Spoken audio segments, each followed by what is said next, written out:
नमस्कार साथियों। देखिए, शिक्षा का अधिकार अधिनियम के तहत जो सत्र 2022-23 के अंतर्गत गैर अनुदान मान्यता प्राप्त अशासकीय शालाओं में कमजोर एवं वंचित समूह के बच्चों के निःशुल्क प्रवेश की पूर्व तैयारियों के संबंध में ये पत्र जारी हुआ है। तो इसके संबंध में हम चर्चा करेंगे। जैसा कि आपको पता है कि इस प्रक्रिया को पारदर्शी और आसान बनाने के लिए और इस वर्ग के बच्चों को जो है अशासकीय विद्यालयों में बेहतर प्रवेश के अवसर प्रदान करने के उद्देश्य से यह प्रक्रिया ऑनलाइन लॉटरी की जो प्रक्रिया है यह सत्र 2016-17 से ही प्रारंभ की गई है। और इसके तहत जो है सबसे पहले कार्य जो किया जाता है वो इस प्रकार होता है कि सबसे पहले तो जो पात्र गैर अनुदान मान्यता प्राप्त अशासकीय विद्यालय है उनको इम्पोर्ट किया जाता है ऑनलाइन लॉटरी प्रक्रिया में सम्मिलित होने के लिए। और उसके बाद में जो उनका पड़ोस और विस्तारित पड़ोस से उनको मैप किया जाता है। उनकी जो 25% सीटें हैं, आरक्षित सीटें, उनको लॉक किया जाता है। और फिर उसके बाद में जो है इसकी प्रोविजनल सूची जारी की जाती है। दावा आपत्ति यदि प्राप्त होते हैं तो उस पर समिति डिसीजन लेती है और फिर फाइनल प्रकाशन इसका होता है। तो इस प्रकार से पूरी प्रक्रिया कंप्लीट होती है। तो उसी के संबंध में जो जिस प्रकार की पहला पॉइंट यहाँ पे बताया हुआ है कि ऑनलाइन लॉटरी हेतु स्कूलों का चयन, तो इसमें स्कूलों का चयन किया जाता है और इस हेतु जो भी मान्यता का कार्य चल रहा है तो ये मान्यता का कार्य जो है समय पर पूर्ण हो जाए। तो क्योंकि इसमें जैसा बताया हुआ है कि ऑनलाइन आवेदन प्रारंभ होंगे उस दिनांक की स्थिति में जो स्कूल मान्यता प्राप्त होंगे केवल वही इंपोर्ट किए गए इंपोर्ट किए गए स्कूल पब्लिक डोमेन पर ऑनलाइन लॉटरी 22-23 के ऑनलाइन आवेदन हेतु प्रदर्शित होंगे। तो इस बात का विशेष ध्यान रखा जाए। इसी प्रकार जो है कोई भी पात्र प्राइवेट स्कूल इसमें चयनित होने से छूटे नहीं।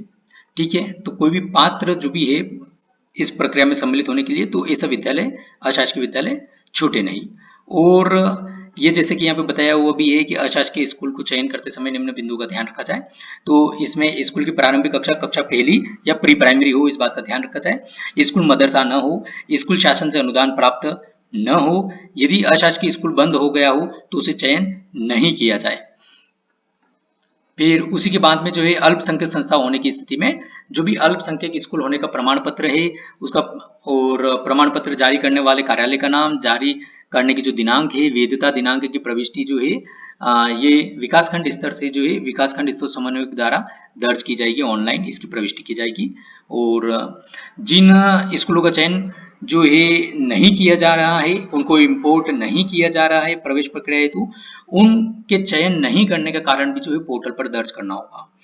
ठीक है, उसके बाद में जैसे कोई स्कूल बंद हो गया है या वो जैसे कि ऊपर बताया हुआ कि कोई अल्पसंख्यक है या अनुदान प्राप्त वगैरह है तो इस टाइप से जो भी कारण हो उसका वास्तविक कारण उसको दर्ज करना होगा कि क्यों नहीं उनको चयन किया गया है। उसी के बाद में जो है सेकेंड पॉइंट है जैसे कि स्कूल की ग्राम पब्लिक वार्ड पड़ोस तथा विस्तारित पड़ोस से मैपिंग। तो जैसा कि गत वर्ष में भी ये प्रक्रिया जो है संपन्न की गई थी और उसका प्रकाशन भी किया गया था। और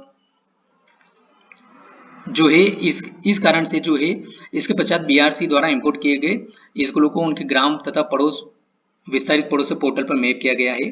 तो चूंकि ये कार्य पहले भी हो चुका है तो इस कार्य हेतु जो समिति गठित की गई है तो वह समिति जो है सत्र 22-23 की ऑनलाइन प्रक्रिया हेतु जो पहले मतलब मैपिंग वगैरह हो चुकी है तो यह समिति जो है ऑनलाइन प्रक्रिया हेतु इसका पुनः परीक्षण करेगी तथा समय सीमा में यह कार्रवाई पूर्ण कराना सुनिश्चित करेगी। हाँ, यदि कोई अशासकीय विद्यालय जो नया प्रारंभ हुआ है, नवीन संचालित हुआ है या कोई विद्यालय का स्थान परिवर्तन हुआ है तो इस स्थिति में उस स्कूल की ग्राम, वार्ड, पड़ोस तथा विस्तारित पड़ोस की मैपिंग की जाएगी और यह कार्य जो है विकासखंड स्तर समन्वयक द्वारा संपादित किया जाएगा और जिला स्तरीय गठित समिति निम्नानुसार है। तो यहाँ पे समिति बताई हुई है। उसके बाद में पड़ोस की सीमा और पड़ोस की विस्तारित सीमा शिक्षा का अधिकार नियम 2011 में परिभाषित है। ये परिभाषाएं निम्नानुसार है। यहाँ पे परिभाषाएं भी बताई गई है कि जो पड़ोस की सीमा है उससे ये तात्पर्य है कि जिस ग्राम या वार्ड में स्कूल है उससे लगे हुए ग्राम या वार्ड यदि कोई हो तो उससे जो है वो उसके पड़ोस कहलाएंगे। इसी टाइप से जो है विस्तारित पड़ोस से अभिप्राय ये है कि परिभाषित पड़ोस की सीमा के पड़ोस क्षेत्र तो वो विस्तारित पड़ोस आ जाएंगे।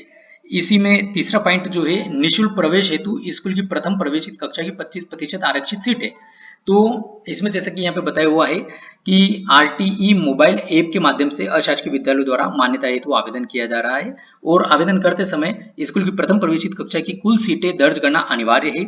तो इस प्रक्रिया में, निःशुल्क प्रवेश प्रक्रिया में ऑटोमेटेड ही इसको करते हुए जो सीटें अशासकीय विद्यालय द्वारा दर्ज की गई आरक्षित सीटें, वही यहाँ पर जो है बीआरसी तथा डीपीसी द्वारा सीटें लॉक करने के स्थान पर शो होगी और प्रथम प्रवेशित कक्षा की कुल सीटों का 25%। और जैसा कि यहाँ पे बताया हुआ है कि कोई परिवर्तन बीआरसी या डीपीसी द्वारा नहीं किया जाएगा, तो मतलब उनके द्वारा सिर्फ लॉक किया जाएगा, लेकिन उसको डालने का जो ऑप्शन है वो अशासकीय विद्यालय द्वारा मान्यता का आवेदन जो किया है आरटी मोबाइल ऐप के माध्यम से, तो उसका 25% शो होगा। ठीक है, उसके बाद में प्रोविजनल सूची को जारी किया जाना। तो जो भी अभी तक की प्रक्रिया है ऊपर कि एक तो सबसे पहले तो इंपोर्ट किए गए स्कूल, उनका ग्राम, वार्ड, पड़ोस तथा विस्तारित पड़ोस एवं मान्यता आवेदन अनुसार स्कूल की प्रथम प्रवेशित कक्षा की 25% आरक्षित सीटें की जो है प्रोविजनल सूची आरटी पोर्टल पर प्रदर्शित होगी।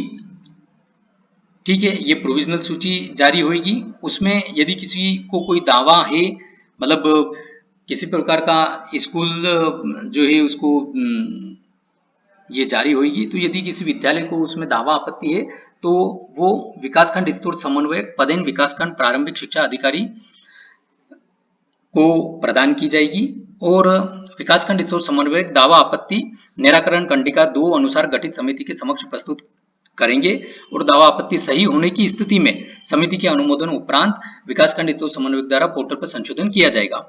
ठीक है, और उसके बाद में जो अंतिम रूप से जो चयनित विद्यालय हैं उनका पड़ोस, विस्तारित पड़ोस और निःशुल्क प्रवेश हेतु आरक्षित 25% सीटें जो है पोर्टल पर प्रदर्शित की जाएगी और इस अंतिम सूची का प्रिंट किया जाएगा और इस सूची को जो है चस्पा भी किया जाएगा। जिला शिक्षा अधिकारी कार्यालय, जिला शिक्षा केंद्र और बीआरसी कार्यालय में सूचना पट्टे पर ये जो सूची है इसको चस्पा भी किया जाएगा और इस सूची का उपयोग निःशुल्क प्रवेश प्रक्रिया हेतु पालकों एवं स्कूलों द्वारा किया जाएगा।